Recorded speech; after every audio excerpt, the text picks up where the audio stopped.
my former colleague Sean Al-Shadi once started this podcast with. But this is José Youngs with MMAfighting.com here on another episode of the A-Side Live Chat.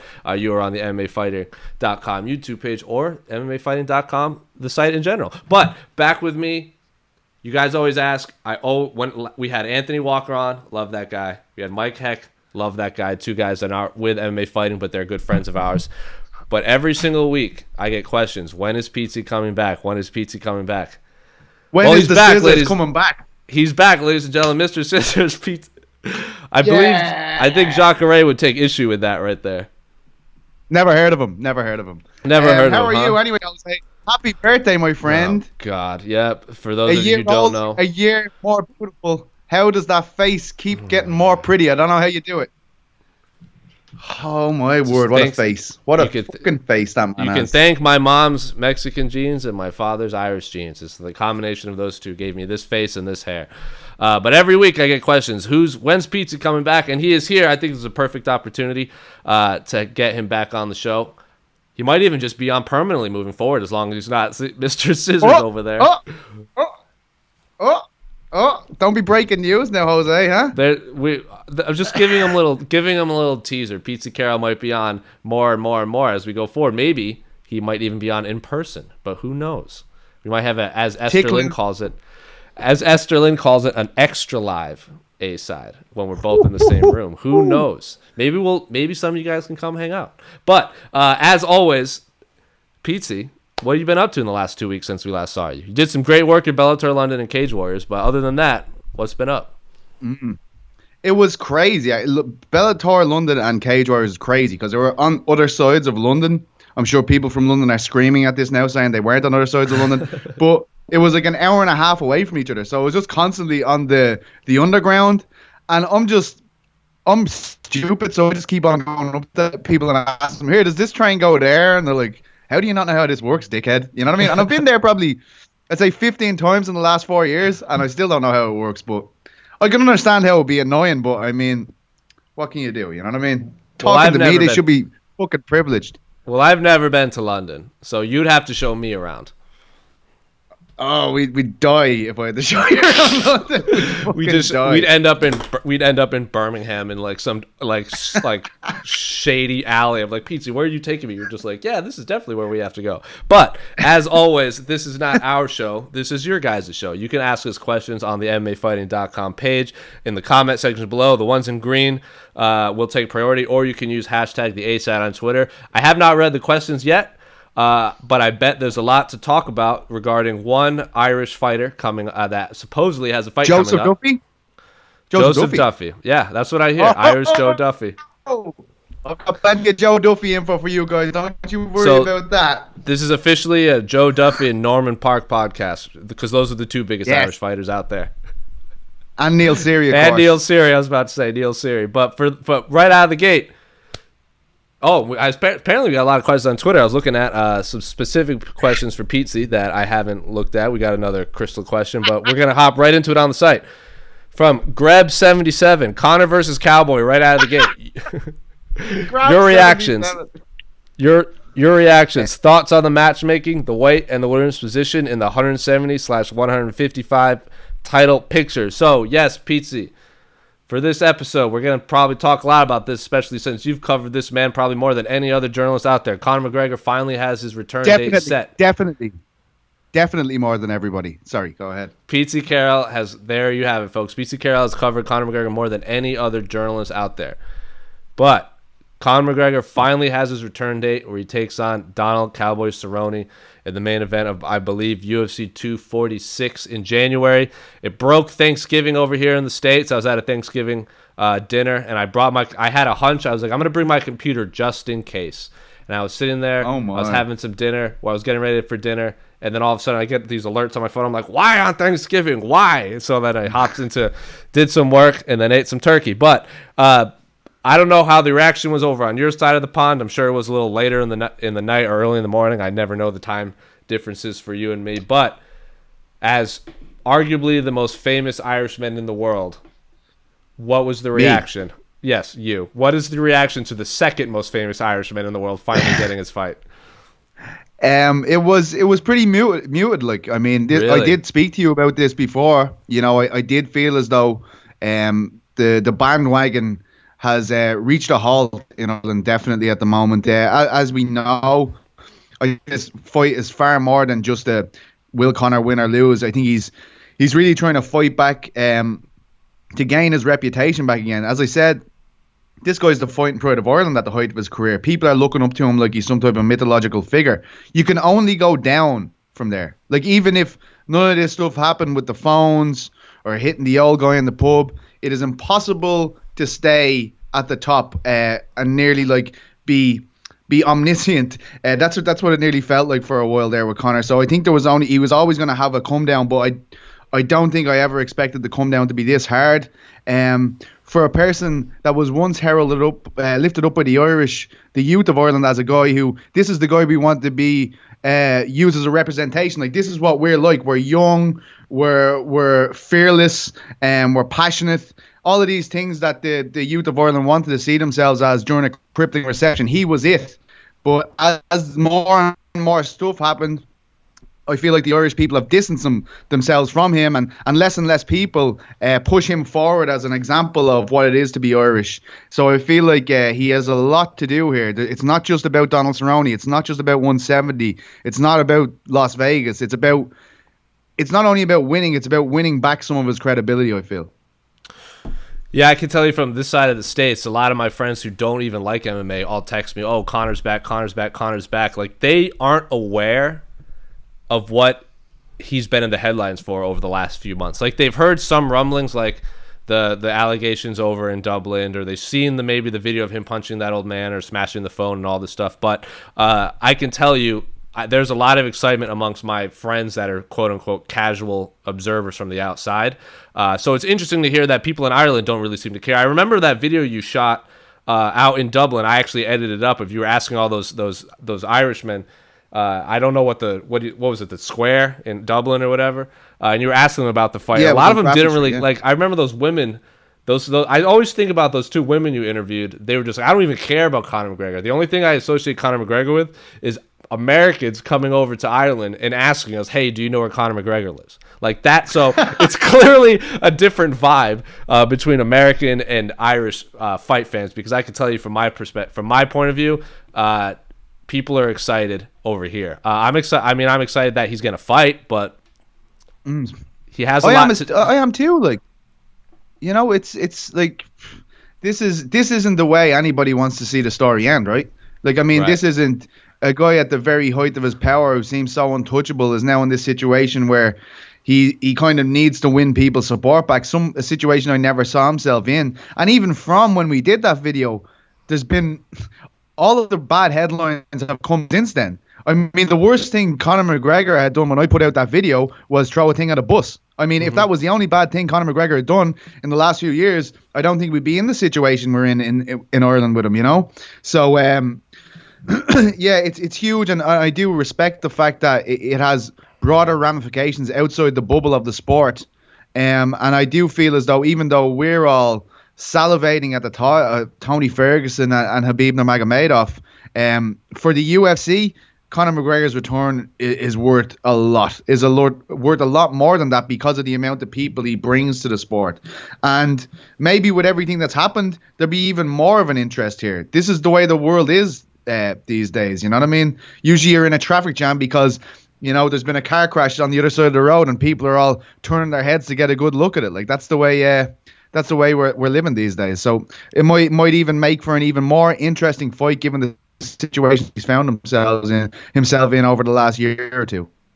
Well, I can tell you I made a graphic and I posted on Instagram, and it was like, what main event / title fight are you most looking forward to coming up? And it even included like Colby Kamaru, like John Jones, Dominic Reyes, Conor, Cowboy, and the vast majority were Khabib versus Tony Ferguson.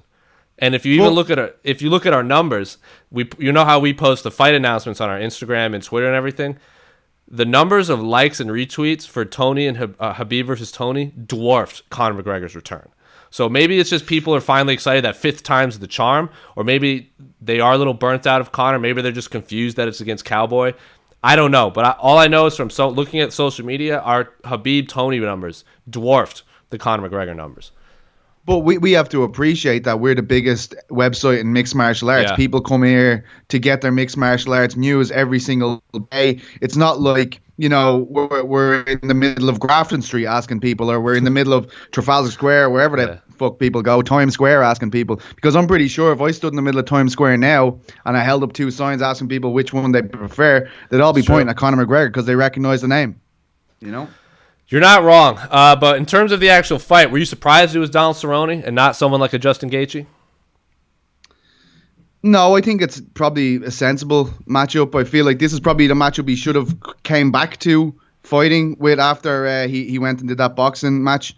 I agree. From the second that Khabib was announced, I was on this show, I believe, at the time. I was probably on other shows, and I said, if this is the fight he's coming back to, he's going to get submitted. He's going to get dominated. It's such a different fight from a boxing fight, and his career has taken the biggest blow, in terms of fighting since that fight. And I feel like it would have been stupid to bring him back in and make him fight Khabib in his next fight after that, because first of all, it wasn't really a contest.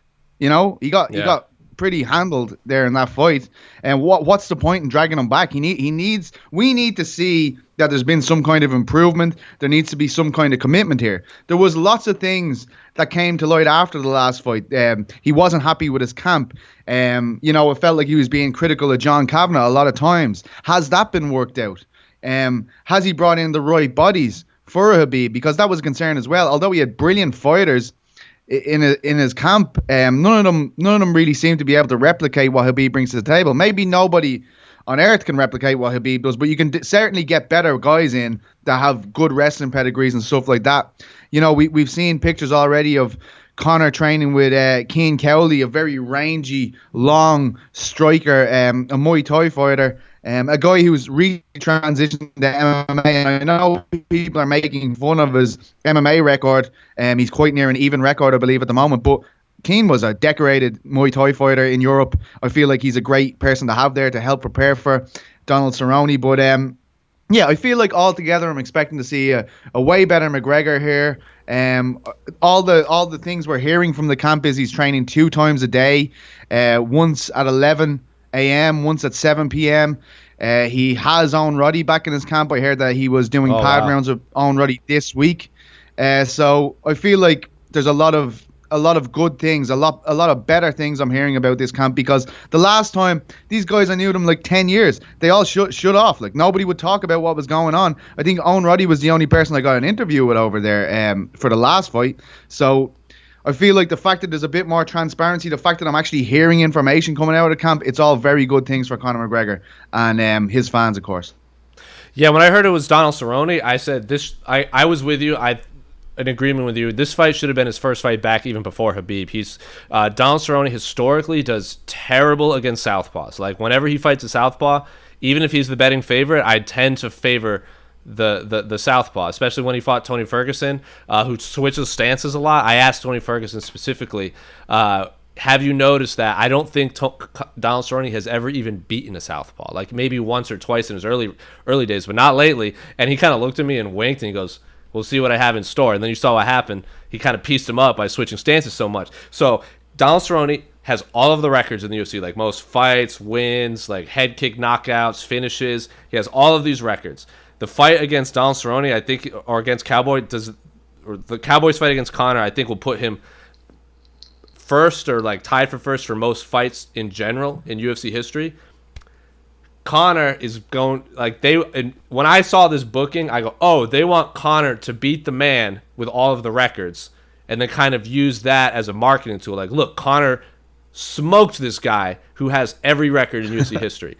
But if you know what you're looking at, and Donald Cerrone historically doesn't do great against southpaws, you hear a lot about he loses a fight before he even enters the octagon. When he fought Nate Diaz, his head was not in the game. He was not taking him down. He was getting pieced up on the feet. He was thrown off of his game plan. He's a guy that before the cage door, before he even enters the octagon, a lot of people say he's not mentally there. He's been mentally broken. You saw Conor get under his skin when they weren't even fighting at that press conference. He was Cowboy Cerrone's like, you have to worry about Jose Aldo. What are you coming after me for? And I'm like, Cowboy, that's the bait he wants you to take. Like, he's poking at you, and you're taking that bait. So when they announced this, I'm like, they want Conor to win. They give him a fight that is very, very favorable for him, because the Justin Gaethje fight would be awful for Conor McGregor. Like a high-pressure volume fighter with crazy cardio that has elite-level wrestling that he hasn't even showcased, or Cowboy Cerrone, who's historically has that Muay Thai stance, doesn't do good as in southpaws, and has been finished like twice or 2 or 3 times in his last few fights on a 2-fight losing streak. This fight is a no-brainer.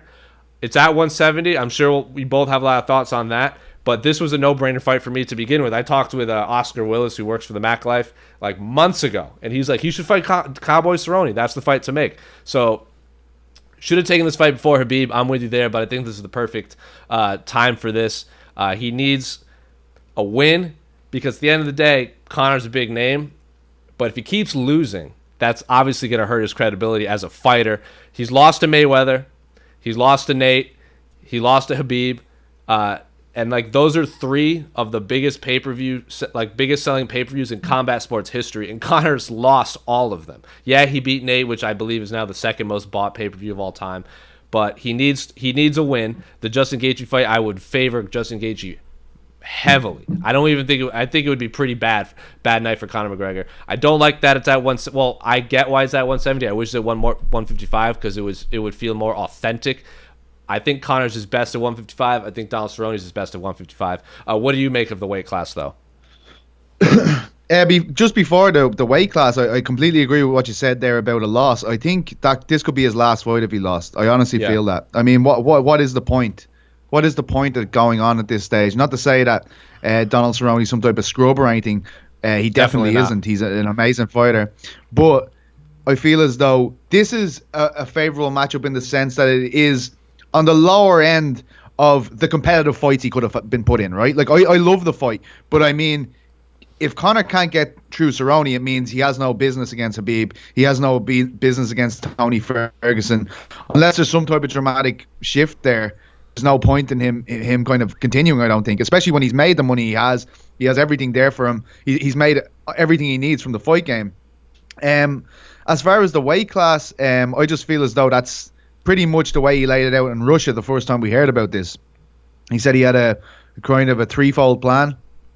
It was, to come back on January 18th, which is now set in stone, and then to fight the winner of the Bad Motherfucker title, which is Jorge Masvidal, and then fight Khabib Nurmagomedov in Russia in November. So going by that logic, what's the point in going down to 155 if your next fight's going to be at 170? Like, be healthy at 170. Don't put yourself through the stress of the weight cut. Get in there, fight. Be at that weight class then for your next fight. But I don't I mean, Conor at 170 isn't, that's a lot of man to move around compared to what he's used to. I feel like we saw how much he struggled with that in the first Diaz fight. I feel like, was the second Diaz fight at 55s or 70? No, both of them were at 170. 170, right. But if you can imagine, when Conor fought Nate that time, the first time, in March 2016, I believe it was, he would have been coming off a far better kind of base level fitness, in my opinion, for that fight than he is right now. Right. So that does worry me a bit. That's the one thing that worries me about 170, but I do feel as though it makes sense when you consider that his plan is to fight Jorge Masvidal in his next fight based on his 3-fold plan he showcased in Russia that time.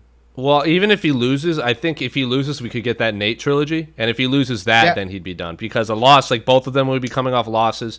They'd both be coming off losses at 170. I think it would be the perfect time for that. If he wins, the Jorge Masvidal fight is there. Maybe he has his eye on another belt. I mean, people were tweeting at me like maybe he wants to fight George St. Pierre, which I don't think is the case at all.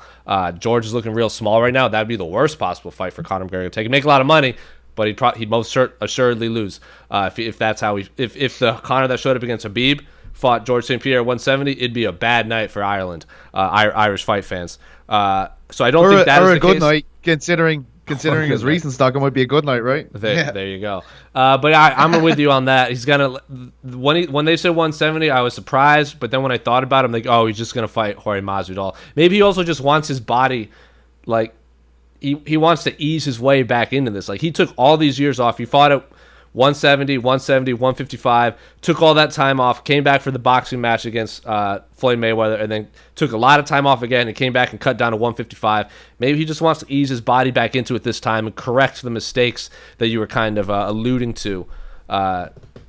He was talking about like bad fight camp, bad strategy. Remember, he said like my foot was a balloon when he fought Khabib Nurmagomedov. I don't know how true that is. But Conor McGregor's back. It's going to be at 170. This is also a guy, Cowboy Cerrone, doesn't historically pull out of fights, which I know Conor McGregor's had a few opponents fall out. The first Jose Aldo fight at 189, the fight against Rafael dos Anjos at UFC 196. Even the fight against Diego Brandao, wasn't that supposed to be against Cole Miller? And then his first fight against Max Holloway was supposed to be against Andy Ogle, if I'm not mistaken. So he's had a lot of fights fall out.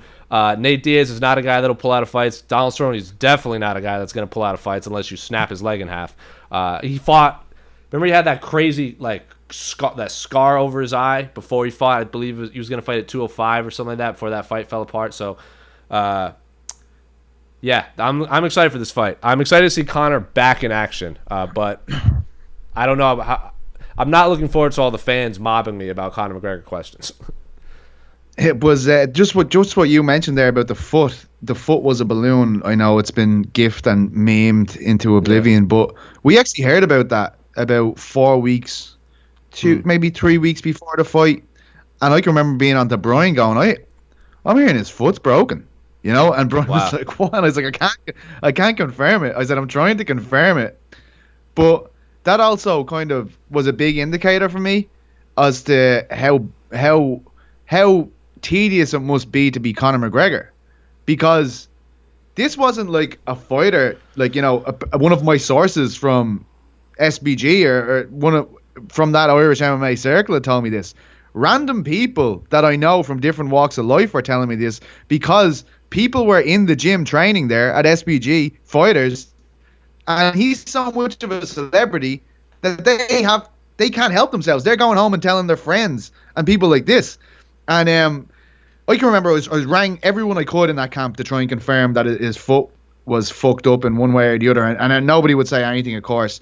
But that did, I can remember that being like a big kind of light bulb moment to me, that like, holy shit, he can't even fully trust the people who are beside him, sweating it out here, trading leather with them. I mean, like, people were hearing this just from of people that train there, that just kind of hang around with them or whatever. It must be an insane situation. I think that camp probably highlighted a lot of things that they need to change, and I think that's where the success is going to come from. Can they actually rebuild this?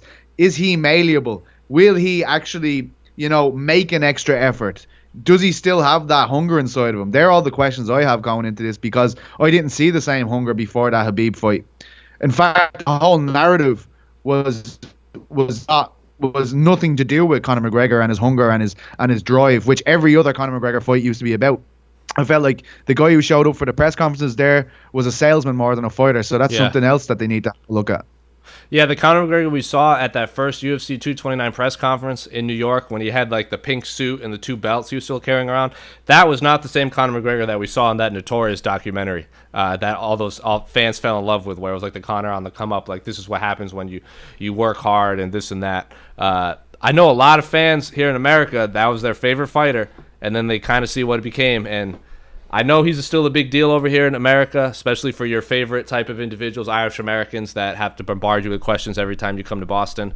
But I get a sense he's still a big deal over here. But some of my most of my friends are excited that he's back. But there are a few that's like, I hope this guy gets pieced up, because this guy is an asshole right now. So, but hopefully Peachy's there with me. I hope I'm there, because covering a Conor McGregor fight week is always a trip. Were you at UFC 202, the second Nate Diaz fight? Yes. That fight week did not seem like a big deal until that press conference when they started throwing water bottles. I don't know if you felt the same way. Yeah, I said it to you one of the times I was on this show. I was literally standing outside talking to Ariel, Sean Al-Shadi, and Chuck Mendenhall, going, Jesus, doesn't feel big at all. And then we went there and they're just fucking throwing shit at each other, and it was insanity. It's definitely going to be big. It's going to be really big. But can we just have less of the bottles and the proper 12 beside the Budweiser thing? Can we stop feeding into the drunken Irishman stereotype for 5 seconds? I love that was what Donald Cerrone went for. How are we going to win these Irish fans off? Let's put up a fucking picture of whiskey. Get that into you. Jesus Christ. There's really no trash talking lately. I mean, Conor McGregor posted that. I mean, Donald Cerrone posted that picture, and the caption was like all the records he holds. And Conor McGregor commented on it. He was like, "Good man, happy holidays to you and your family. Like, see you in January." And I was like, oh, this is a different Conor McGregor. And then when John Kavanaugh posted that thing on Twitter where he's like, four reasons the gym will be closed at this time, and everyone's like, oh, he's back, Conor's back. So maybe he's more focused. I don't know. I'm sure you have a better idea of that how that gym operates, but it's a different Conor McGregor. But it's all positive things. Like, I mean, all of the stuff made me feel very nervous the last time around. You know, I have, decade-long relationships there, and I'm sure it pissed off people when they heard me, saying he's going to get smashed out there. But, that's how I felt based on the information I was getting. Like, this time, it seems a lot better. Everything is very optimistic. The fact that they have this guy training 2 times a day, or the fact that he is forcing himself to train 2 times a day this far out from the fight, is a really, really good sign. And he is a genetic freak, Conor. Like, that's something that people don't talk about enough. His body is insane. Like, his physicality is crazy. So if he is training, I feel like he can tune himself up very well. What is he, 31 years of age? It's probably the last couple of years of his tenure in fighting where he's going to be able to rely on explosivity and things like that, and they're a big part of his game. So I do feel as though we're going to see him in far, far better nick this time. I'm favoring Conor McGregor in this fight solely based on the fact that Conor's southpaw. Donald Cerrone historically doesn't do great against southpaws. He lost to Gaethje and the Tony Ferguson fight was a doctor stoppage, so wasn't technically a knockout, but it was still he was losing that fight. And then was stopped between second and third round, and he was getting pieced up by Tony Ferguson. So I can't imagine the last 2 rounds going any differently. Before that, he had a 3-fight win streak over Mike Perry, Alexander Hernandez, Ali Quinta, and then he lost to Leon Edwards, Darren Till, Robbie Lawler, Jorge Masvidal, and Rafael dos Anjos. So he's not losing to scrubs. He's losing to the best of the best. That Leon Edwards at the time seems like maybe an upset because not many people in America knew who Leon Edwards were. Not to me. After watching that Darren Till fight and then seeing him stand next to Leon Edwards, I kind of had a sense that it was going to be a bad night for Donald Cerrone. 5-round fight, though. Does that favor Donald Cerrone? He historically does pretty well in these. He told me himself UFC 239, or not 239, 238, that he wished his fight against Tony Ferguson was a 5-round fight because when he was going to fight Ali Quinta, he was not. It took him a while to warm up, and if you remember that fight against Al, he lost the first round, and then he started to pick it up. He's a guy that he's been on record when I've interviewed him a lot, that those rounds 3, 4, 5 is when he picks it up. Will it even reach rounds 3, 4, 5? That's a question that we can talk about the closer we get to the fight, but 5-round fight, favorite Donald Cerrone in your mind? Oh, yeah, I think so. I think there's no doubt about it. Look, Conor looked tired in round 3 against Khabib. I know it's a very different kind of fight. I don't think anyone can exhaust a fighter as much as Khabib Nurmagomedov can. Look at Dustin Poirier after 1 round with Khabib Nurmagomedov. It is an onslaught. Incredible. I feel like because the fight, in theory, should play out in Conor's wheelhouse, as in the striking wheelhouse, he should have a bit of a better engine this time out. But definitely a favour Cerrone. What doesn't favour Cerrone is he's never been in a fight like this before in his life. No. He's never going to have to do as much media as he's going to have to do ahead of this fight. He's never going to have any of that stuff. And, you mentioned at the top of the show, historically he's been viewed as a fighter who's mentally fragile, mentally weak in those big moments. I was I was in McGregor's camp, embedded in McGregor's camp for 2 weeks before he fought Chad Mendes, and I watched this man hobble around the house, with basically one working leg, shouting to himself, "I'm the champion. I'm the greatest." This isn't a show. This is him walking around as a team of physios bend and contort his knee, and it's clearly absolutely gruesome pain he was in. And then I left that camp, and 6 weeks later I went to Vegas and I saw him do what he did to Chad Mendes. That's the most mentally resilient fighter I've ever been around in my life.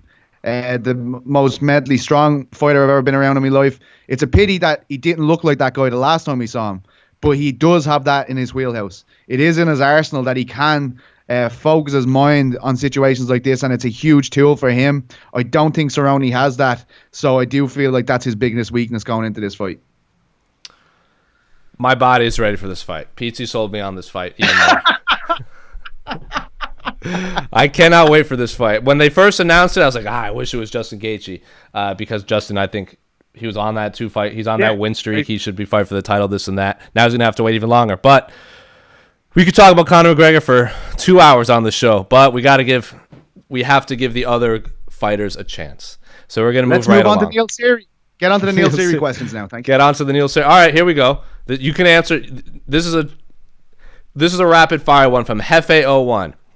Pick two fighters to take with you to, and then fill in the blank. Which two fighters would you take to each event? So rapid fire, you can tell me. A bar fight. Which fighter would you take to a bar fight? No. Are you there? What's happening? I am. Here? You froze for a second.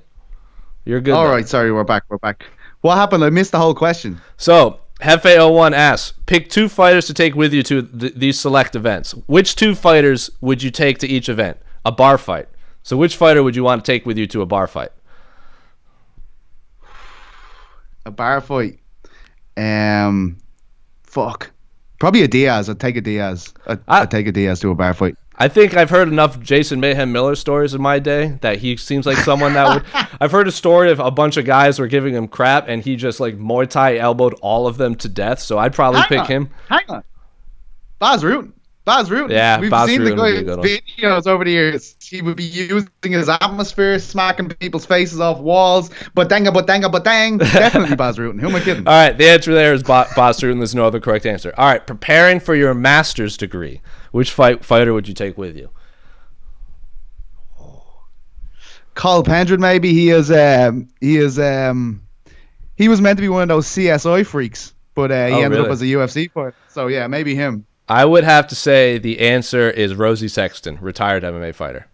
Oh shit! You got me there. Yeah. Well done. Isn't she have like she's like one of the smartest people I've ever met in my entire life. She has like a bunch of like masters and doctorates and like what does she have? What is she? She's everything. Like, every time anyone like I've never actually spoke to Rosie one-on-one, but everyone and Rosie would be a legend in the European scene. So a lot of people bring her up, but I've never heard someone brought up so often. And the first thing people always say to her is, "Oh man, she's so intelligent." Like as soon as you speak to her, like wow, like incredibly intelligent. That's what people say. Like the second you're in a conversation where you're like, "Oh shit, I'm out of my depth here." So she achieved Master of Science degree in mathematical logic in 2000. She went to Trinity College in Cambridge. She was the tutor. Her tutor in mathematics was Tim Gowers. I don't know what that means.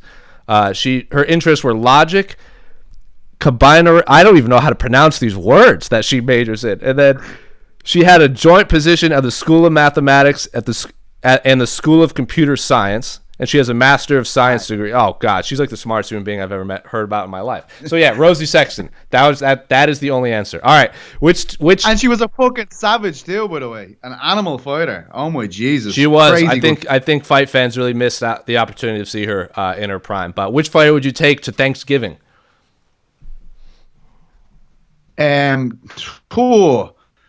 Like probably. Like I want to eat with Andy Ruiz, but I know he's not a UFC fighter. Probably like Derek Lewis. That's my answer. I was gonna say Derek Lewis. Derek Lewis or Daniel Cormier, I think would be really fun to have at a Thanksgiving dinner. Yeah. They're both great for conversations for different reasons. All right, which fighter would you take to a Crystal Expo? Oh, there's only one answer. Captain Crystal. That's Jared what I'm saying. Cannonier. Jared Cannonier is the only answer right there. Maybe Jairzinho. He seems to be a Crystal guy too. Or Jessica. Jessica. I mean, if Jessica was a fighter, we could take Jessica as well. Oh my gosh, I forgot who. Makwan Amirkhani had a crystal around his neck at UFC 244 Fight Week 2, so he could be on Team Crystal. Which fighter would you take on a vacation around the world? Oh, it would need to be someone that doesn't talk that much because I'm very irritable. Someone that can't speak the same language as me. Yeah, Askar Askarov. There you go. I think Jose Aldo would be fun. Jose Aldo seems like a guy that he goes to beaches and plays soccer and goes swimming and all that. Cowboy would be fun because he's like all into paragliding and rock climbing and all that stuff. I'm lazy. That's I want to true. be left alone. Just leave him. Just go away. And then someone says, bonus, if you choose to answer, which fighter would you take to a nude beach? Probably Sage Norcut. Why? Because you would just... Oh, I don't even want to know why. That's hilarious, though. Because you know he's got a piece on him. That's why. Oh, my God. There you have it, folks. Pizza Carol took it there. Built like a Clydesdale horse. My answer will be Derek Lewis. I'm going to go the opposite direction. Thank you so much for the question, Hefe01. That was a great question.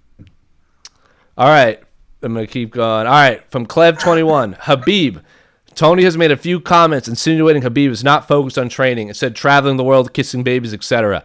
Do you guys think there's any chance Habib won't be focused / prepared for this fight?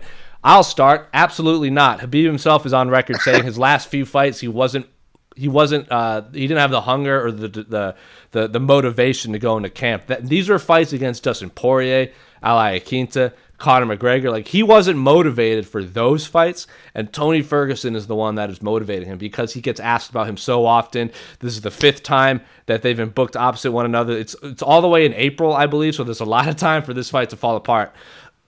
But I will say this. When Mike Heck was on the show last week, someone asked about this, and I think this is the perfect time for this fight, and all of these past injuries and weight cut issues and freak accidents that have robbed fans of this fight have made this fight such a big deal that I think it's all going to be worth it. Like, if they had fought on that Orlando card like 4 or 5 years ago in like a 3 or 4, wouldn't have been a big deal. But now the fact that they're both 1-2, they have the longest win streaks in the division. I believe this is the first time in UFC history 2 fighters with a 10-fight win streak will fight each other. It's in the main event. It's not for an instant title. It's not for a unification. This is for the undisputed lightweight championship of the world, and in my opinion, this will determine who the greatest lightweight of all time is.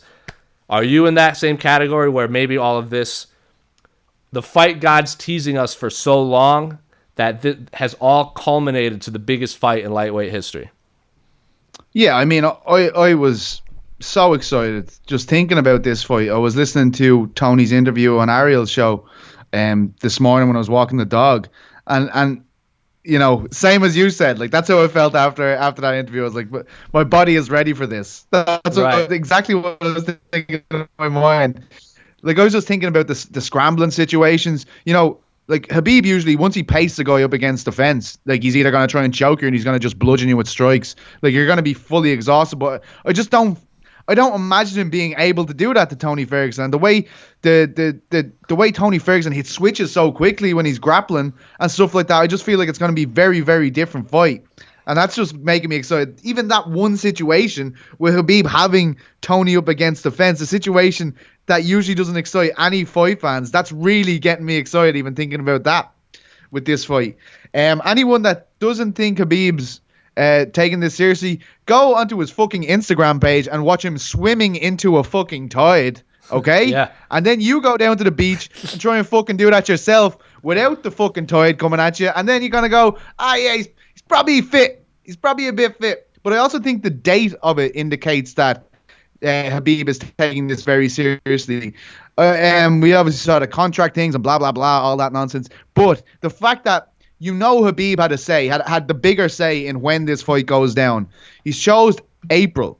that tells me that he is leaving a nice clear path to get himself in the most ridiculous shape he's ever been in for the fight. Even with Poirier in Abu Dhabi, I felt like he spent a lot of time going around to different palaces and stuff like that on fight week. It probably, it was probably a hindrance rather than a nice thing for him to do. So I feel in Brooklyn, I know there's a huge Russian population there, but I'm sure he'll have his media far better regimented and he'll be able to get his head down and get stuck in. So yeah, I do feel like, I don't want to say it out loud. I'm surprised you even said it out loud, but kind of getting the feeling it's going to happen this time, Yes, use the crystals. Yes, thank God. Yes, I do feel like it's going to happen. I'm only happy to say that because he's holding the crystals. Yes, right. I'm going to hold these. I will only talk about this fight from now on when I have my crystals in my hand, because I don't think this fight will ever happen. Oh my God! Why would you say that with crystals in your hand? Because the crystals will. That is fucking wild thing to do. The crystals will purify the energy, sir.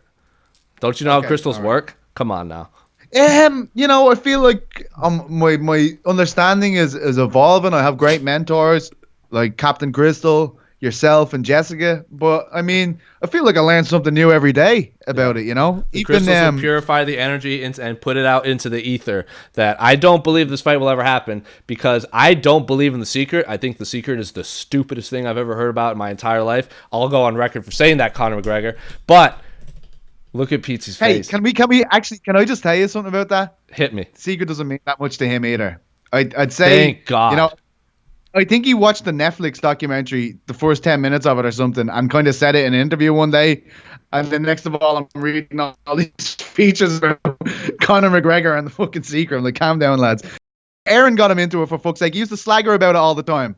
And then one day, I think he was going to park his car in a shopping center, and he was like, I'm going to try this Secret thing. It worked. And then everyone was like, the whole reason for Conor McGregor's success is The Secret. And you're like, fucking hell. I have a friend who casually watches MMA and was on the fence about Conor McGregor because he thought he was just kind of being a D-bag for a long time. And then I go, yeah, and he also believes in The Secret. And he goes, oh, yeah, that guy is the worst. I hate him so much. Like, that was the straw that broke the camel's back. Was the headlines of Conor talking about The Secret was the reason he became he stopped liking Conor McGregor. Out of everything he's ever done, it was The Secret. But I will continue to say Tony Ferguson versus Khabib Nurmagomedov will never happen because we've been burned so many times. I believe in reverse psychology, and when Jorge Masvidal and Nate Diaz happened, I said, I bet something goes horribly wrong in this fight. And when it did, when Nate got that cut over his eye and they called the fight off and everyone was booing and some of the media members were like this, like, damn it, like, this is shaping up to be a good fight, I laughed. I was laughing. I was like, of course this happened. We deserve this. I felt the same way when Tony Ferguson fought Donald Cerrone at UFC 238 when Cowboy when his eye blew up and they stopped the fight. I'm like, of course this would happen. We deserve this. Like, why would we think we can have anything nice in the world? So April is a real far way away. They better be training in bubble wrap right now. Tony Ferguson better take those sunglasses off when he goes inside. Khabib Nurmagomedov better not eat tiramisu before his weight cut. I don't care if that's a hoax or whatever. I don't care if the sunglasses thing is a hoax or whatever. I am putting it into the ether. Do everything you can to make that fight happen. And we could talk about that fight for another 3 hours, but we'll curse it. So we're going to move on because this is an interesting question from Jay's store on the site. Non-championship sorry, just one thing. I was like, sorry, my friend. Go ahead. Just wanted to just highlight very short flight from Ireland to Brooklyn. Sorry, just in case Brian's watching. Very, very short flight there. Sorry, go ahead, Jose. Sorry, go ahead. That might be when we get the extra live A-side with Jose and Pizzi in Brooklyn, New York, home of the notorious B.I.G. How fitting? Huh? How fitting? Well, yeah, I haven't really been there since I used to record CDs with my man Big back in the day. So, I mean, it's going to be an emotional trip for me. My man Big back in the day. Well, I don't know how to follow that up, but non-championship pay-per-views. Twice in a couple months, UFC pay-per-views will be headlined by non-championship fights. The BMF title fight and Conor McGregor versus Donald Cerrone. Is this a new trend for the UFC? What other fights/fighters can you imagine headlining in a non-championship fight? So I've had this conversation a few times. Historically, Dana White doesn't like putting on pay-per-views without title fights. He kind of had to create one for UFC 208. Remember when Holly Holm fought Jermaine Durandamy? He had to create the Women's Featherweight Championship bout, which headlined over Anderson Silva versus Derek Brunson. But in terms of fighters that could headline a pay-per-view with no belt on the line, Conor's obviously one of them. I think Nate Diaz is one of them. Nick Diaz is for sure one of them. I think... George St. Pierre could, but I don't think George will take fights unless it's for a championship fight. Ronda could if she ever comes back. Brock and Ronda could if they ever came back. Not many. Neil Seary. That goes without. There's not even going to be a card. It's just going to be the Neil Seary show. Just one fight for $50, and people are going to shell out. Stand up, Finglas. Represent. Northside. There you go. But any other fighters you can think of that could headline a pay-per-view card with no belt on the line? Maybe like Fedor. I don't know. I actually don't. You and Casey are the people for these kind of questions, not me. Sure. I'm always just standing there going, and you still going, what about blah blah blah and blah blah blah, and I'm still there going, Neil Seary.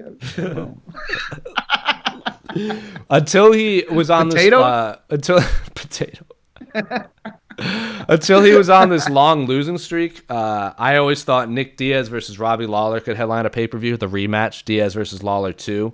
I've been waiting for that fight for a long time. Now it's obviously not that big of a deal.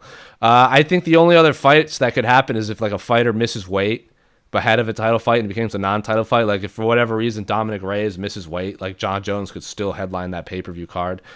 Other than that, I think Izzy eventually, but not now. I think it's the Diaz brothers, Conor, Ronda, Brock, Masvidal, but he's right now maybe. I don't know. No, they invented a fake title for him as well, That's so true. we can't say that. They did. What about like something like you're right though. You're right. Like I mean, Jones and Ngannou, if there was no title on the line there, of course it'll be a fucking main event. You know what I mean? Yeah, especially like would you pay? I would pay $49.99 to watch Francis Ngannou fight Rumble Johnson. Yeah, well, I mean, it's a different thing over here. The pay-per-view thing isn't catching on because people aren't used to paying for it. But you know, I like $20 to see a big fight. I don't think that's bad. Even though it starts at 5 a.m., that's pretty much around what we're being charged, about $25. So you know, a lot of European fans don't like it. I mean, they're really pissed off about it, to be honest. So I don't know how that would go down over here. But yeah, I mean, yeah, I wouldn't mind paying for it. I paid more money for lesser cards, you know, in Asia and stuff. So what are you gonna do? I think a lot of people in the comments section on YouTube right now are naming current champions. Like someone's saying Habib and these stuff, but like he's a champion, so he would have a belt on the line. And a lot of people are putting. I've seen DC a lot. Fucking question. Different question. All right, Jesus fucking Christ. Listen to what he's saying. Don't make BT come find you. Who wrote Habib? Someone wrote. Someone's writing DC a lot. I guess Daniel could.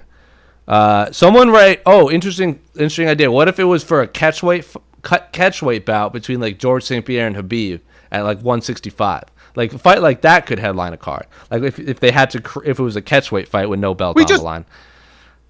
We just said George St. Pierre. We just fucking said that. Jesus Christ. Thanks for echoing our sentiments, comment section. Jesus. Someone wrote Bob Sapp. Yep, not in 2019. Not in America, anyway.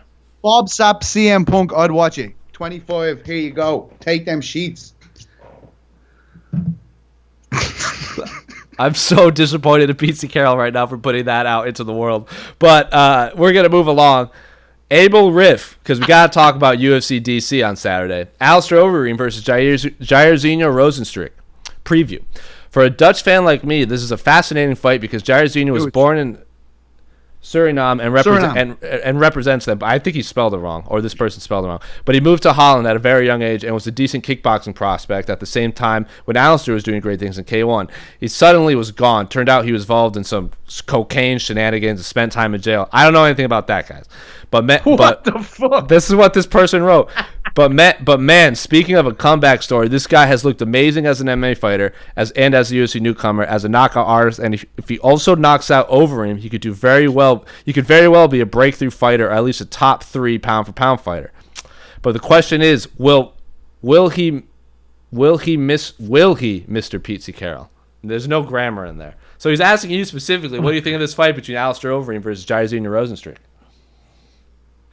I think it's a brilliant fight. I think it's going to be a spectacular fight. I agree with everything he said. Like, I feel like, Overeem is confident going into a striking contest with anyone, and so he should be with the legacy he has behind him. But Jairzinho's looked like he's got that. I know a lot of heavyweight fighters can just hit you and kill you, but his knockout over Arlovski was really deft. It was a really nice shot, really beautiful little subtle setup, step back. Yeah, really, really nice work. So I do feel as though it's going to deliver in terms of a contest to watch for the fans. But I think people often forget that how good Overeem is on the ground. He's well versed. If he can feel this guy fucking him up on the feet, I feel like he has it in his arsenal to take him down. We've heard Joe Rogan talk about his guillotine so many times. Just ask Stipe Miocic all about that one. But I do feel as though it's a really, really nice fight. Like when this was the replacement fight for Walt Harris, condolences to his family, of course, a horrible situation. When this was announced as a substitute, I was like, they've done really, really well to get Jairzinho in there. It's a very, very good fight. I love this fight. I'm the one that asked Jairzinho after his win over Arlovski, would he want to fight over him? He goes, yeah, absolutely. Why not? He was also had a crystal around his neck, so he's obviously Team Crystal. So, I had to ask him about that. As Pete, I represent. As soon as I saw it, I was standing next to Danny Segura. I was like, what I have to ask right now? And he looked at the crystal and he was like, God, all right. And then I had to clip it and send it. I had to clip it and send it to you right away. But this is a fight. It reminds me of the Mark Hunt Overeem fight, where this fight could have happened in K1 years ago and it would have been a great fight. But now that it's under MMA, it's still a great fight. Jairzinho, like what you said. He can hit you and knock you out. We in the business like to call that the touch of death, where you can just touch you once and you go to bed. Francis Ngannou has it. Anthony Johnson has it, where one punch and you're just asleep. No, it might not even look that hard. Like that, when you were talking about the Arlovski knockout, comparing the Ngannou's and Overeem and Jairzinho's knockouts of Arlovski, Jairzinho's was much more subtle, where Francis Ngannou, when he punched him, Arlovski left his feet. He flew in the air. And then Overeem had that step in jab that separated him from his senses. But Jairzinho's was a counter punch that really, I didn't even see it land. And then all of a sudden, Esther Lynn has this photo of Arlovski's face is on the mat and his butt is in the air, and Jairzinho's just walking away. I believe it was 39, 40 seconds, and before that he knocked out Alan Crowder in 9 seconds. So he's not even fought in 1 minute in the last two fights combined. Now he's fighting Overeem. To me, this is a 50-50 fight. I tend to favor Overeem, honestly, but Overeem's been knocked out by a lot of guys. He's been knocked out by Ngannou. He's been knocked out or been finished by Curtis Blades. He's been finished by Ben Rothwell. A lot of guys that you expected him to beat. Alex and I have a preview show coming out, so I'm not going to give an answer, but I love this fight. I feel like it's nearly a source of pride for Overeem how well and how sophisticated a striker is. So he's never going to be afraid to strike with someone. But when you do have someone there with the kill switch like that it might be the first exchange they might catch you with, it becomes a different story. And maybe he has learned his lessons from, as you say, the Ngannou knockout and things like that, that just because he has been doing this for longer doesn't necessarily mean that the other person can't turn his switch off. You know what I mean? Yeah, you're not wrong. I'm not going to give a prediction just because AK and the bad boy Alex K. Lee and I have a preview show coming out on Friday. So I'm and AK's the last motherfucker. He's the last person you want on your back. Let's be honest. His steroid abuse has only got worse. And by all intents and purposes, I hear that he's still handing out beatings to staff member regularly. That's what I hear. Yeah, what you can't see is my legs are all bruised up. He puts a bunch of bars of soap in a pillowcase and just whacks your shins over and over and over when you miss red. Punctuation. Code red. Yeah. Sometimes he has if he can't reach his bag of soap boxes, he just fills a tube sock with nickels and just hits you in the head. That's his thing. He told me if I'm ever late to a meeting again, he's gonna fly to Ireland and step all over my balls. That's what he said. Yeah, that doesn't surprise me. Ask him how he got those scars next time. He'll tell you a story that'll make your toes curl. Holy shit. It's terrifying. I'm afraid to talk to him unless he says, Carol, speak. That's the only time Carol, I talk. Carol, why haven't you spoken? You're just like, and then just punches you. Don't hit me, Alan. Don't hit me, please. Yeah. All right, but moving on from long time as well. Oh, I don't want to talk about it. We don't talk about the bad boy when he's not on the show for fear of his wrath.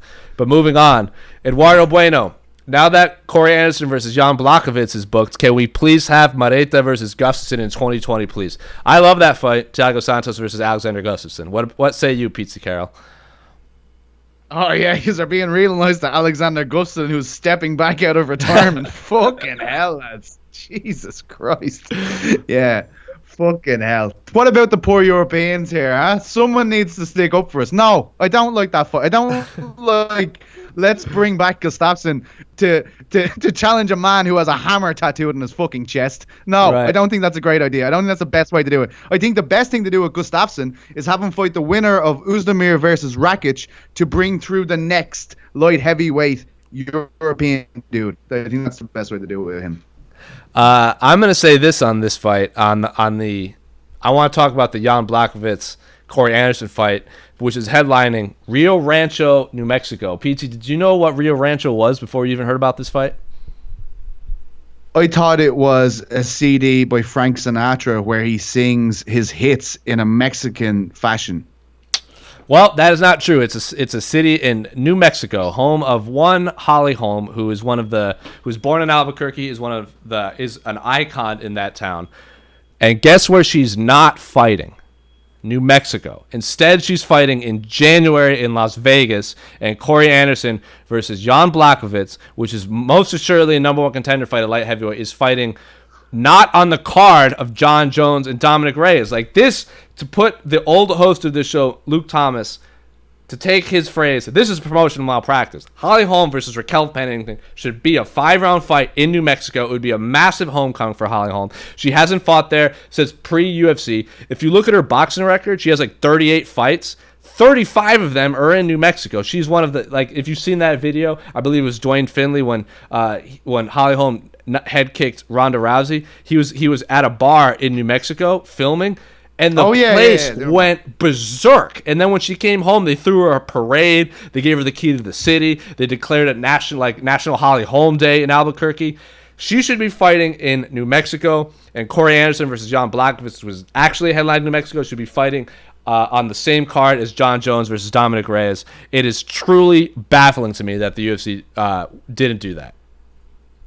That makes sense. What you're saying, I completely back what you're saying there. And just on that note, on the note of putting the wrong fights in the wrong places, what about Arnold Allen on a 6-fight win streak, hailing from the United Kingdom, putting a fight against Josh Emmett in Raleigh, North Carolina, 2 months before UFC London?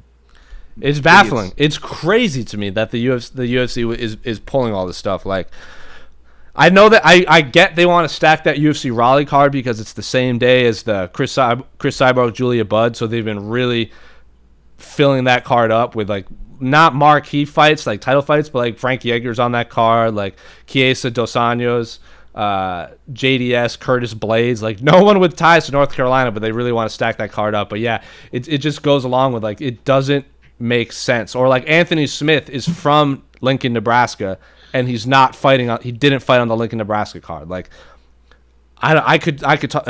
It bothers me.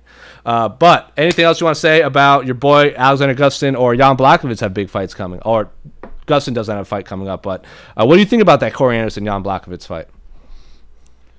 I think it's an incredibly tough fight for Jan. I think it's the hardest fight he's had in a while.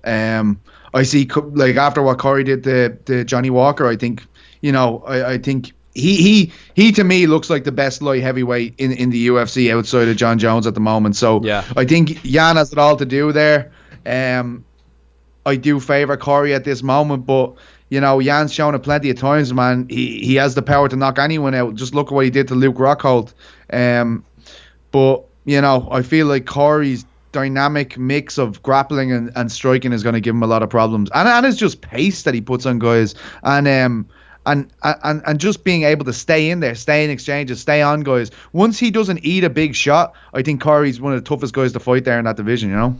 He can make anyone look bad, or he can finish you. But he can also he got deaded by Jimmy Mano and Ovince St. Preux. So he's one of those guys. Like, flick of the switch, he can get knocked out too. But I like that fight. It's the fight to make. I just wish it was on the same card as John Jones, Dominic Reyes, and Holly Holm got the opportunity to fight in Albuquerque again. But one final question on the site has absolutely nothing to do with mixed martial arts. They're going to hop over to Twitter real quick. This is going to be a longer episode, guys. From longtime commenter Ted Bear, next decade's forecast. As we close out the 2010s, what sci-fi tropes do you see becoming a reality in the 2020s? AI becoming sentient, the emergence of a true dystopian surveillance state, genetically engineered fighters, we find out we're living in the Matrix, etc., etc. So, Pizzi, as the biggest sci-fi fan on the site, as everyone knows, what sci-fi tropes do you see becoming a reality in the 2020s? For those of you not watching, like, people are gonna, because people listen to this, a lot more people listen to this than watch it live. Pizzi Carroll's face is just agape. He's like, "What did you just ask me?" I mean, shit, like dogs that can speak. Sure, that would be the best one I could think of. Dogs that can speak. I'm gonna say traveling to Mars. I bet we do that in the 2020s. And you can't come. Or legalizing weed in Ireland. Is that science? That would be great. There you go. That's Pizzi Carroll's answer is legalizing weed in Ireland. And my answer is we're going to have a UFC fight on Mars. There you go. That's my answer. Hopping over to Twitter because we got a lot of Twitter questions. All right. Some of these questions are very similar to the ones we got on the site. I can't even pronounce this person's name. What is their Twitter handle? From @Valentino Tarhan. Hardcore MMA fan, says the bio. Does Conor retire if he loses? Also, does Conor have the power to knock out Cowboy at 170, or does this end up being similar to Conor versus Diaz 2, where Conor lacked the power to finish Diaz? Religious watcher all the way from Australia, hashtag the A-side. Well, thanks for watching all the way in Australia. You kind of touched upon it a little bit before. You said, does Conor retire if he loses? So, Mr. Scissors, Pizzi Carroll, where are your scissors, by the way? I don't fucking know where they are. I was actually thinking that today. I was like, where did I put those fucking scissors? My ma's looking for them. Everyone's looking for them. We're on the hunt. But you touched upon it. You said Conor might retire if he loses. I think he still has that third Nate fight. You kind of touched upon it too. Yeah, go ahead. I retract that statement based on what you said after it. To be honest, I was like, yeah, it actually makes a lot of sense. But I feel like it could be a very drawn out, like 2-3 years again before we see Nate Diaz v Conor if he does lose. But does he have the power to knock out Cerrone? Absolutely. Will he retire? Probably not, because Jose's right and I'm wrong. There you go. Could someone clip that? Someone clip that part and just put it on. Oh shit! Send it to me. You're gonna clip the shit out of that. That'll be my ringtone. Every time someone calls me, I'll be like, Jose's right and I'm wrong. Jose's right and I'm wrong. From Kipper Edwards on Twitter. Why is everyone making a big deal out of the 170-pound class? Conor laid out what he wanted to do at that Russian press conference where he specifically said he wants BMF winner after this January card. Do you think he would rematch Diaz or BMF or try lightweight? I think we touched upon that earlier. Most likely both of us are in agreement that he'll fight Masvidal next if he does win. Someone also says, what do you think? Also, will MMA journalists be bringing up the allegations once the promotion starts, or will they avoid the tough questions? Interesting question, Pizzi. I don't know how it is over there. Do people bring it up whenever Conor's making the media rounds? Legally, I can't even speak about that because I'm in Ireland. There you go. I'm sure some people will bring it up. When I was at the... There's lots of stuff online, by the way. There's lots of stuff online if you want to look into that about the laws over here. But it's that's why it's not in the papers over here. Yeah, so Pizzi can't speak about it. I don't want to speak about it without having all of the information. But I do know when we were at the Contender Series fight, this was Dana White does his scrums after every fight. John Morgan of MMA Junkie did ask him, and Dana gave like the usual like, well, I heard it's not even him.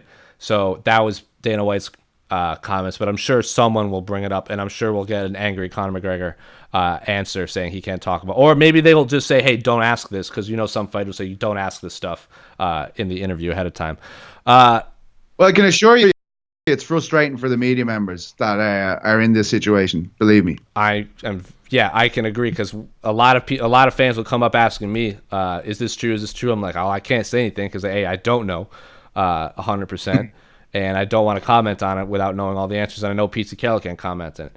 I'll ask you a question because I can never pronounce this man's name. Who was the fighter that Conor McGregor knocked out? Cage Warriors, that really famous one, the punch, back in 2012. Wait. This is a segue into my fucking promo, so can I just go with that now? Sure. Right, here it is. The floor is yours. Listen to it. The man, his name is Ivan Buchinger. He's one of the best, a great fighter from Russia fighting. Saladin Parnasse. He's from France. He's only 21 years of age. He's already KSW featherweight champion. And this weekend, he fights Ivan Buchinger on KSW 52.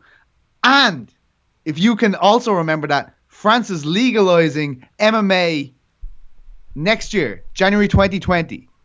If there is one fighter the UFC need to do everything to sign in 2020, it's Saladin Parnasse. He is a magician. He looks like a young Anderson Silva. He has never lost a fight. I think he's 14-0. And now if he beats Buchinger, this stalwart of the European scene, he's already cleaned out like 3 ex-champions, I believe, in KSW. Good names, like Marcin Wojcik, I believe, is one of the names.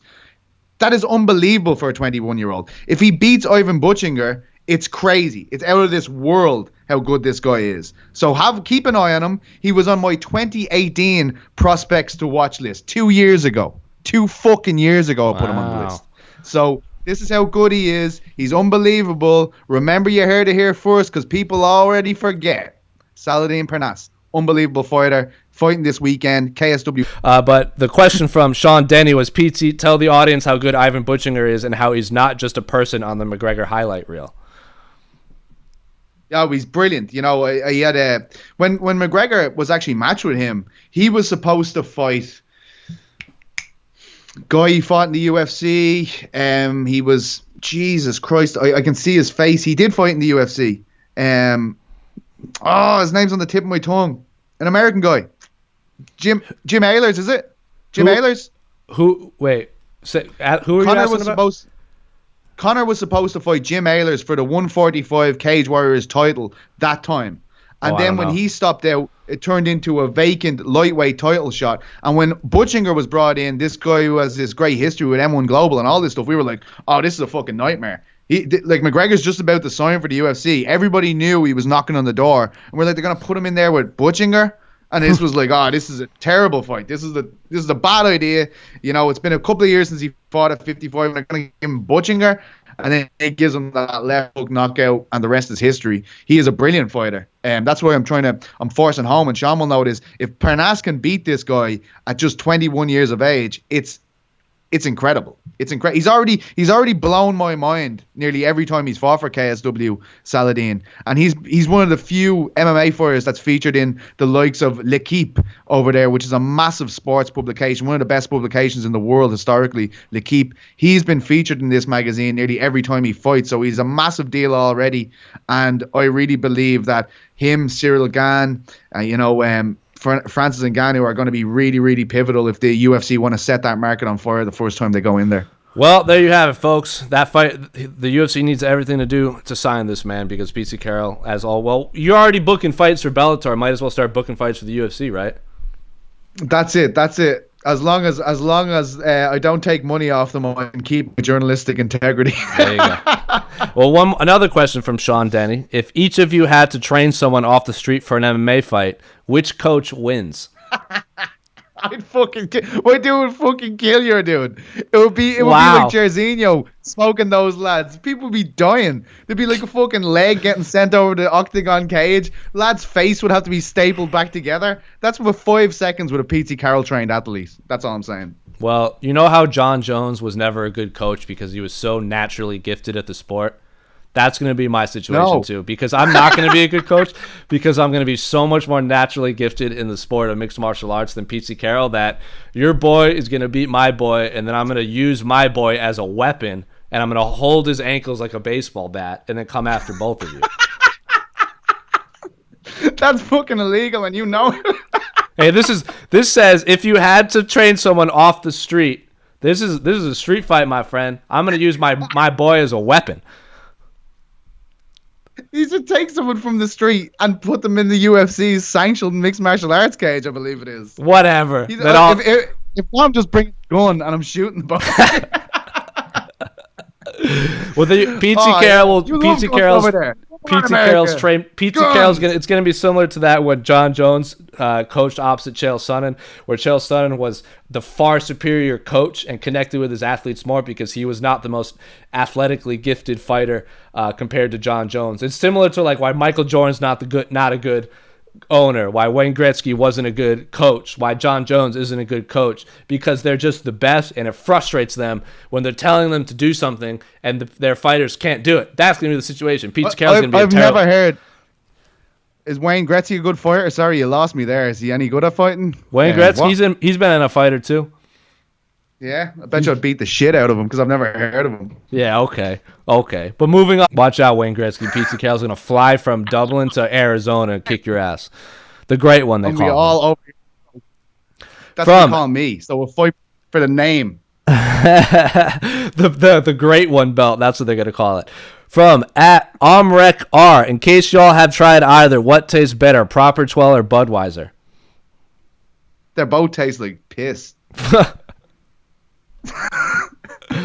I'm not a big Budweiser fan, and I have a bottle of Proper 12 sitting on my counter, and it's had one shot taken out of it, and I wasn't a fan either. So I would say not a fan of either. I mean, I've only had it once, and I was probably already drunk, so that's probably not accurate. But I hate Budweiser. I hate it. You are. I feel like when Irish fighters or Irish journalists come over a lot, like in New York. I remember Darren Till, he wasn't fighting on the card. It was at like UFC 217 fight week. He was like one of the guest fighters. He kept wanting to go to the Hooters in Times Square and get Bud Light. Like that was his thing because those don't exist over in the UK. For those of you not watching, like Pete Carroll just looks like a disappointed father after that story. No, I mean, let's go and have Bud Light. I mean, that is the least amount of fun I could fucking have. If someone turned around to me and was like, "Here, Petey, let's go to Hooters and have some Bud Light," I'd be like, "Go and fuck yourself. Go by yourself. I hate you."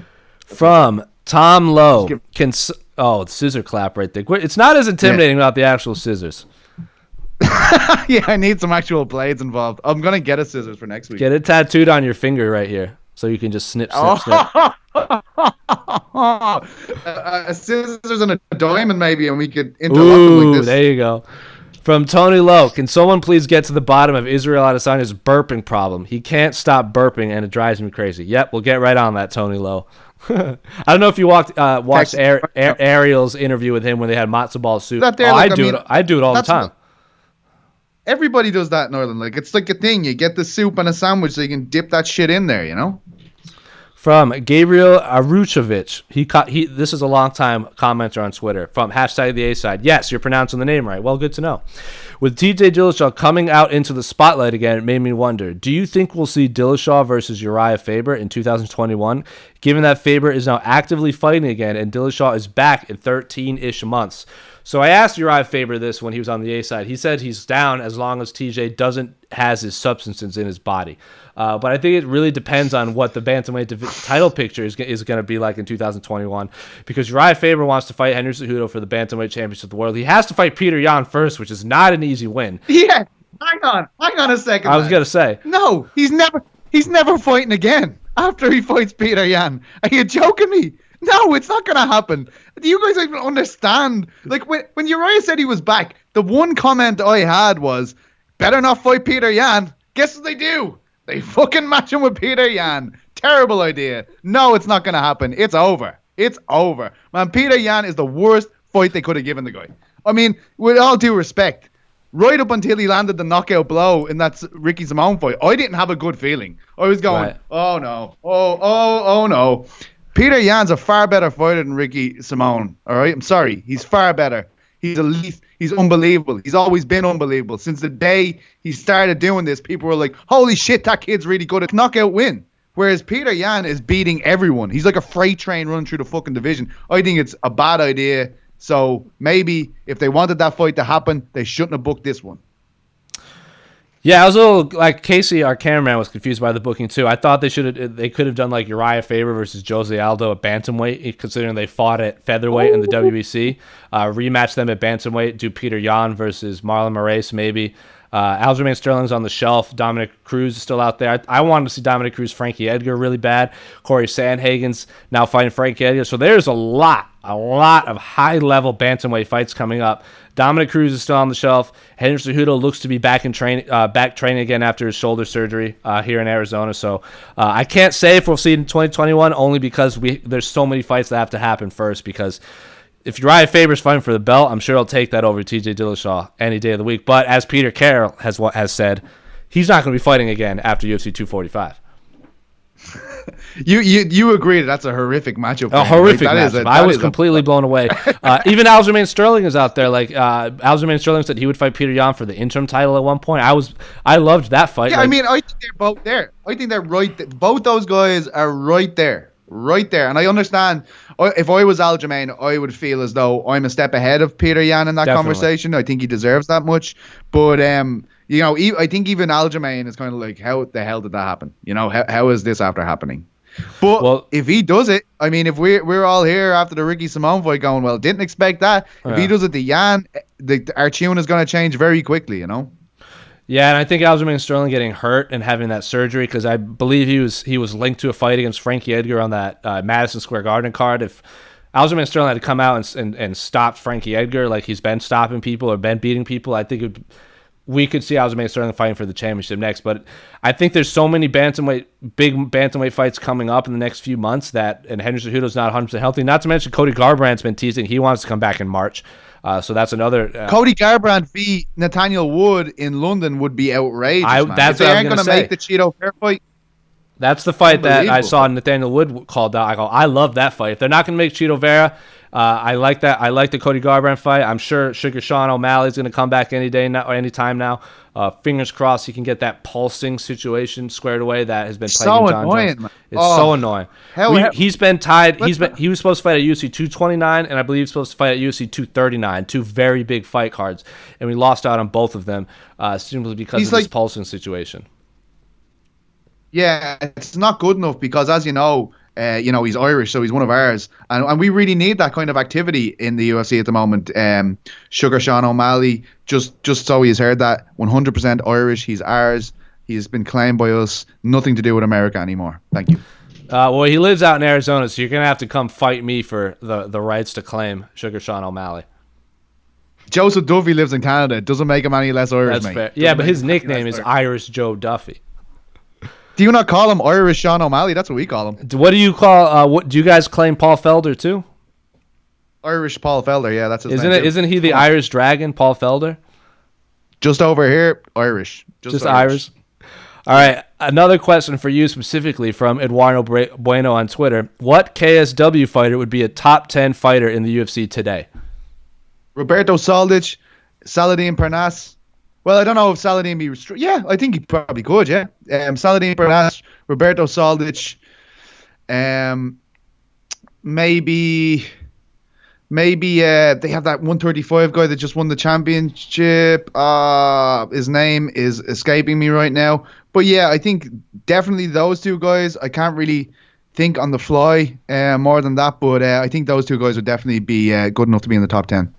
Well, Pizza Carol's always good for a promo on KSW. I still see that video clip of you, that promo you cut on KSW versus the UFC. I still see that making the rounds on Twitter.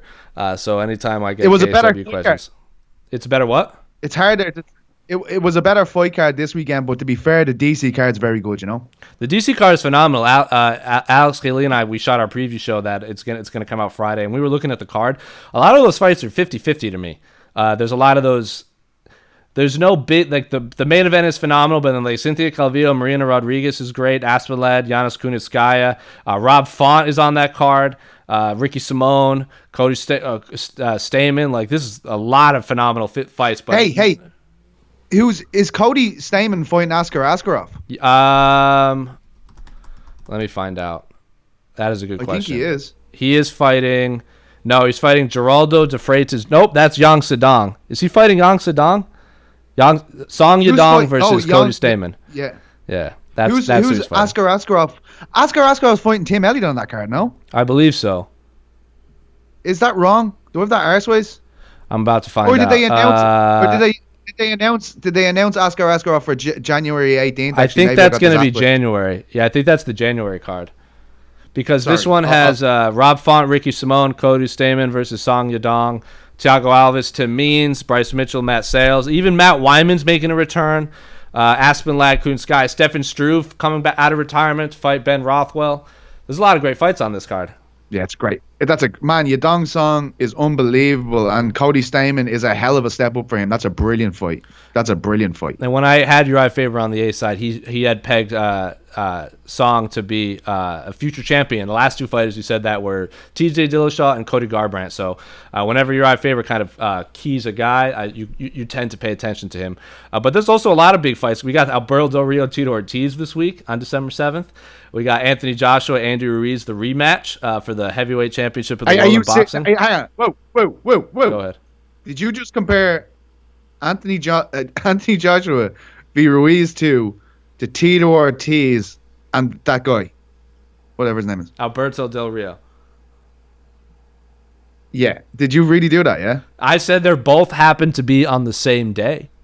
What? I mean, I watched your interview with Alberto El Patron earlier on, and I was thinking, wow, this guy's going to pull it off, you know? And now you've had this great on-screen chemistry with this man, and now you're just throwing him under the bus? It's a 3-round fight. I tend to favor Tito Ortiz. Alberto Del Rio does have, he's gotten head kicked by Mirko Cro Cop before in a luchador wearing a mask. Yeah. You see the stipulation for that fight, like what the winner gets. So the winner, if Tito Ortiz beats Alberto Del Rio is going to present him with his old WWE Championship belt. And if Alberto Del Rio beats Tito Ortiz is going to present him with his old UFC Championship belt. Did you see the press conference for this by any chance? Of course I did. It's unbelievable. Did you see the part where they just left it playing, and it's like they don't even know it's fucking on, and they're all sitting in the room together and it's fine, and then as soon as they think they're live, it's like all this animosity in the room. I mean, this is complete bullshit. There you have That's all it, I've got folks. there. Well, supposedly the president of Mexico, his son is going to be there as invitation, Alberto Del Rio, and Tito Ortiz. No, he's not. Tito Ortiz has. Well, I believe his son will be there. Alberto Del Rio invited. So not the guy, not the guy. No title whatsoever. Just a guy who happens to live in the same house as the person who's important. Yeah. Well, if Donald Trump Jr. shows up and the president of Mexico's son is there, the two president's sons are there, I'm sure they'll get some traction from mainstream media. Pizza Carol rolls his eyes, ladies and gentlemen. The president of Ireland's son could walk through here now, and I wouldn't even fucking know who it is. I'd just be like, whatever, man. I'm sure you'd be a little confused why a strange man is in your room. Happens all the time, man. Happens all the time, man. But we also have Andrew Ruiz Jr. rematching Anthony Joshua. Is that a big deal over on your side of the pond? Yeah, I mean, it's a big fucking. Every pond is pretty excited about this one, mate. That was a strict question, my friend. Yeah, the real fight that's happening. Yeah, that's a really exciting one. Yeah. It's a little weird it's Saudi Arabia, but I love that fight. I'm not going to give a prediction because that'll be on our preview show too. But we've actually run 30 minutes over because Pizza Carol just loves hearing himself talk. But so Pizza, you already did your promo. You want to say anything else? Yeah, I'm not going to be watching Tito Ortiz and the other lad. That's all. There you go. There you have it, folks. My promo is going to be on Holly Holm not fighting in New Mexico, but I already said that too. I'm going to be watching all 3 fights this weekend. As Pizza Carol does his scissors. For people not watching, Pizza Carol is just doing Jacare Souza's alligator clamp and pretending they're scissors. Who is this Jacare Souza you keep talking about? The guy that fought Jan Blachowicz. I'm pretty sure you were on the A side when we previewed it. Never heard of him. Never heard of him. You know the guy that Michael Bisping never fought? The guy knocked out Chris Weidman? Yeah, okay. Pizza Carol's pound for pound the best MMA journalist in the world. Doesn't know who Jacare Souza is. Oh, Ronaldo. Sorry, I'm Portuguese speaker. Ronaldo Souza. Sorry, yes. Yeah, sorry, Guilherme. What's it called? Jacare Crocodile? Sorry, I never. Yeah, sorry, never Guilherme. Pizzi's the most Brazilian journalist we have on the site. I know him as Honey Souza. That's what. I really hope Guilherme saw that, and the next time he interviews Jacare, he's like, does anyone ever call you Hani? Because Pizza Carol strictly calls you Hani. So that's what he's saying. He's just saying, just one guy, Pizza. Well, I can't think of a better way to end than Pizza Carol calling Jacare Souza Hani Souza. So for Jose, this has been Pizza. We're going to have Esther Lynn, and Casey are on the scene at UFC DC. I believe their plane got delayed, so they won't make it in time for the open workouts, but they'll be there. Don't you love when that happens? They love being delayed.